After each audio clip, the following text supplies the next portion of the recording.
There are so many animes within the world, and I probably don't need to tell you that because you wouldn't be watching this video otherwise. And it's for sure a thing that people may say, this genre is my type of anime. And if you do say that, I can't argue with you because you're entitled to your own opinion. But what I can say is if you don't watch a certain type of genre, you may want to try it out. And that's what I'm here to talk to you about today, a genre that you may not watch. Or if you do watch it, you're just here to watch me foam in the mouth about some slice of life goodness. But listen, if you don't watch Slice of Life, let me try to sell it for you. You see, not everything has to be a fast-paced kill type speed, it could be a lot calmer. And sometimes you may not know it, but you need that calmness in your life just to settle down a bit. And luckily enough for you, I feel as if they drop, I don't know, way too many slice of life animes per season. But if you start looking for the needle in the haystack, you will find there are some peak slice of life animes in this genre. So I'm just gonna go ahead and toss out all the trash, you really don't need it. And let's look at some of the genres within the genre that you may like. And the most common and obvious is slice of life within the slice of life. I'm talking about those animes at which we have nothing to do and no point in life whatsoever.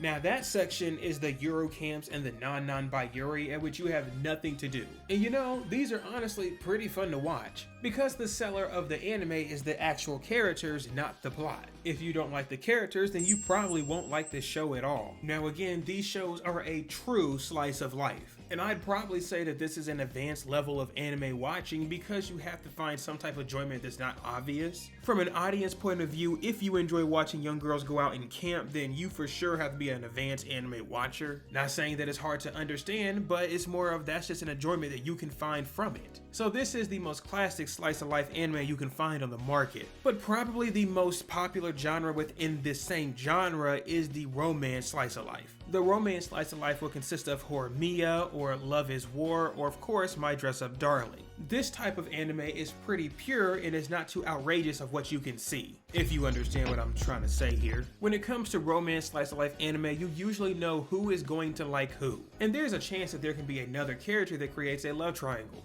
But it's really rare to have more than say 3 or 4 characters that like one another. Plus, within these romance animes, you're usually rooting for these characters to get together. However, when it comes to a plot, the romance usually comes second compared to a goal. For example, with My Dress Up Darling is all about cosplay. The main female protagonist, Marin, isn't really looking for a guy to love. However, it just so happens the guy she ends up finding also has some type of interest within cosplay. I mean, not really cosplay, but I mean, it's close enough. And it just so happens when they spend more time together, they start to like one another. This right here is romance anime.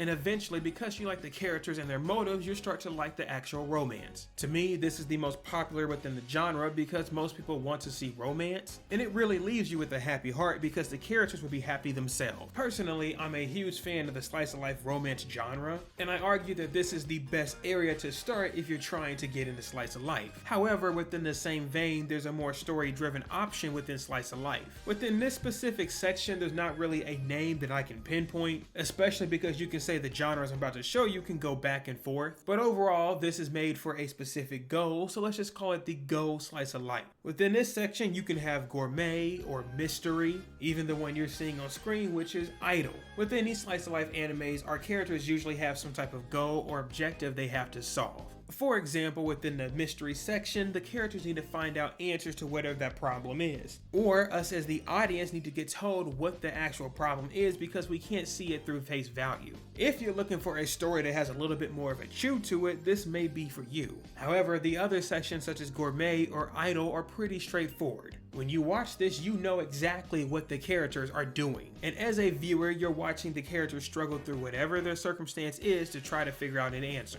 Now, these answers aren't as clueless as a mystery. For example, in a gourmet slice of life, maybe the character's trying to keep open the shop to have business. Or for an idol anime, how can the idol be a better idol? Again, if you're a fan of having more of an objective for the story, then this side is for you. But alas, there is one more side of slice of life, and this fourth section is a little bit more dangerous.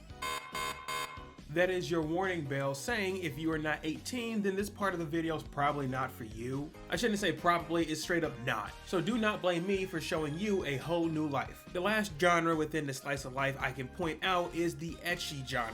And just so we're all clear, this is the more adult side of the romance section. Compared to the romance section, as a viewer, you're not really here to find a perfect match. Instead, you're here for other reasons. I must say that ecchi and harem is not the most appropriate thing for you to watch if you're trying to get into anime, and that is especially true if you're trying to find a good slice of life show. But if you so happen to be on an ecchi series, then we all know what you're looking for. A series that will show a little bit more mature content for the viewer's pleasure. I can constantly put more and more on the screen for you if you really want to check it out. And I'd argue that all the series you're seeing on screen are pretty decent. But again, we all have to realize that if you are watching this type of content, you're a gooner. That's simply it, nothing else to it. But if you're willing to risk your virgin eyes, please feel free to do so as you see fit. Now that we've covered these 4 different types, I think I've done a pretty good job giving you some options. As I mentioned at the beginning of the video, if you're not a fan of slice of life, I would recommend you try. Now you may not love the edgy portion of this, but you still may like the drama, the mystery, or even some good old R&R. It's nice to watch something that you can enjoy and not have to be at the edge of your seat. But the choice of getting into slice of life is completely up to you. So if you are going to give it a try, or even if you like slice of life right now, let me know what you think in the comments down below. And you best believe we're going to be doing more genres in the future. But for now, I want to thank you guys all for the love and support, especially the Patreons over there. And if you're wondering what to watch next, I have something for you over here. Thank you guys for watching. Until next time, take care.